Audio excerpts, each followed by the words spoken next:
Você chegou aqui por causa do vídeo? Viu meu vídeo anterior sobre o bolo de chocolate da integridade? Onde falei que não é só sobre o resultado final, mas sobre como você chega até lá? Pois bem, hoje vou responder a pergunta que fica: como você constrói uma cultura de integridade que realmente funciona? Porque aqui está o problema que ninguém quer admitir. A maioria das empresas já tem um código de ética. Está no papel, está na parede, está no site. Mas qual é a cultura real da empresa? A ISO 37001, a norma de sistemas de gestão anti-suborno, ela foi revisada recentemente e trouxe um requisito novo que parece simples, mas é onde o sistema quebra na prática. Ela requer que as organizações respondam a essa pergunta de forma muito clara. E é exatamente isso que eu vou explorar com você hoje. Quantas empresas você conhece que tem código de ética, mas os líderes não seguem, não têm ética? É só observar o cenário que temos hoje em algumas instituições financeiras, algumas instituições até públicas, algumas organizações. Quantas empresas falam sobre integridade, mas toleram comportamentos desonestos quando o resultado é bom?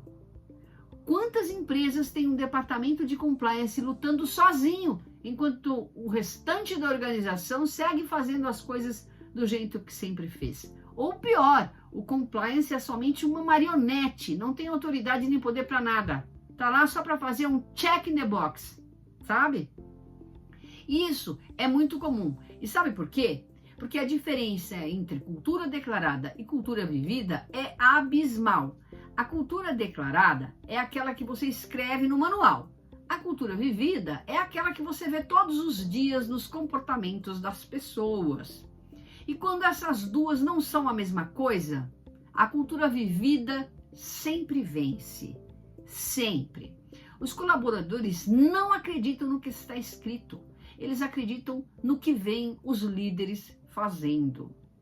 Então, a ISO 37001, essa norma que eu acabei de falar, né, anti-suborno, tem um requisito específico chamado cultura anti-suborno. E ele é muito claro sobre o que a organização precisa fazer. Deixa eu desdobrar isso para você em 4 pilares que a norma requer. Pilar 1.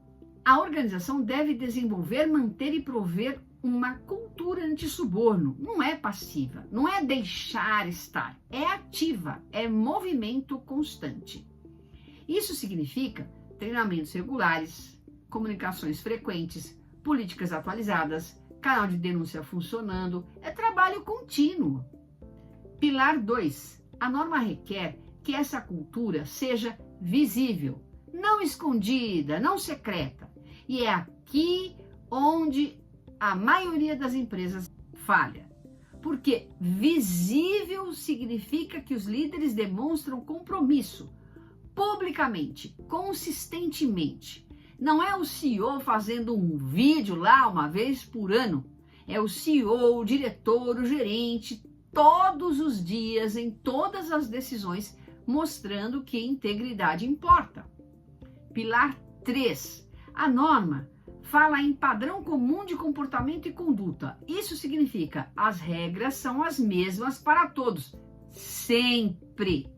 Se o executivo pode fazer algo, o estagiário também pode. Se não é permitido para um, não é permitido para ninguém. Porque quando a regra muda, dependendo de quem está fazendo, não é mais regra, é favoritismo.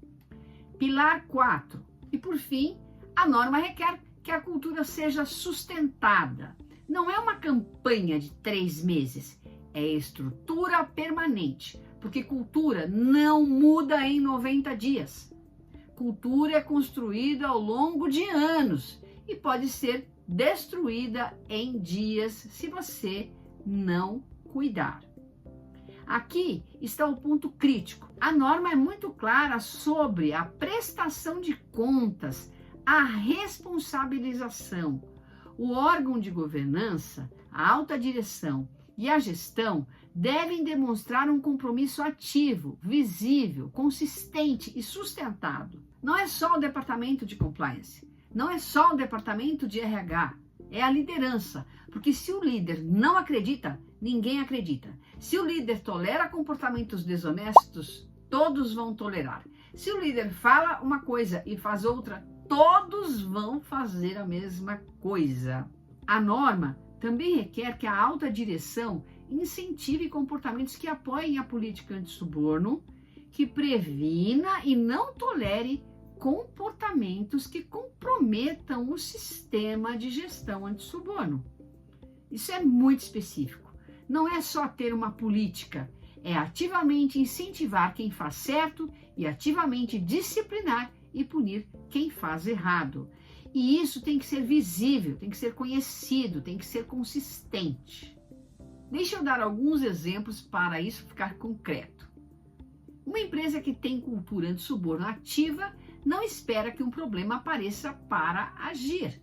Ela faz treinamento todo ano, ela revisa políticas, ela comunica casos de sucesso, ela celebra quando alguém denuncia um problema, porque isso significa que o sistema está funcionando.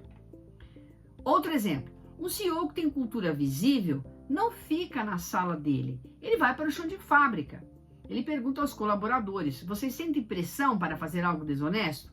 Ele ouve a escutatória, ele age e todos sabem que ele age. Outro exemplo, uma empresa que tem cultura consistente não tem exceções. Se a política diz que não pode aceitar presentes acima de R$100, ninguém aceita, nem o presidente, nem o cliente mais importante, ninguém.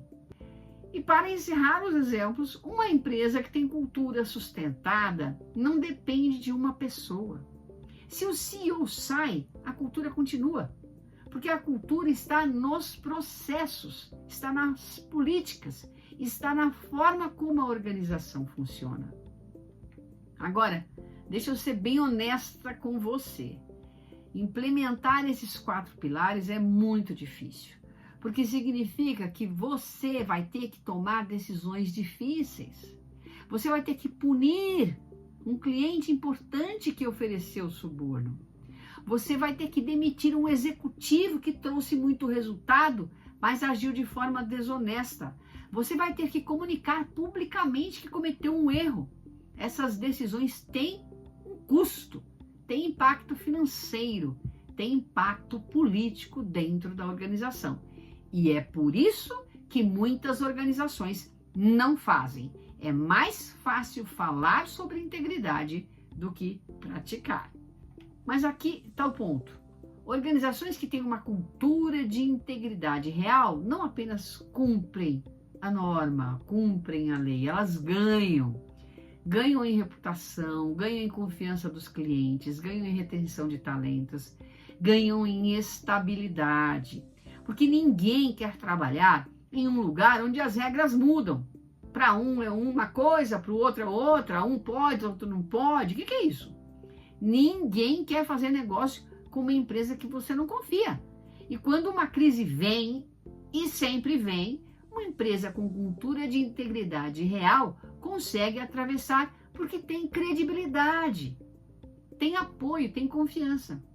Uma empresa sem cultura de integridade desaba. Então, voltamos à pergunta inicial. Qual é a cultura real da sua empresa? Não a cultura que está no papel, a cultura que você vive todos os dias.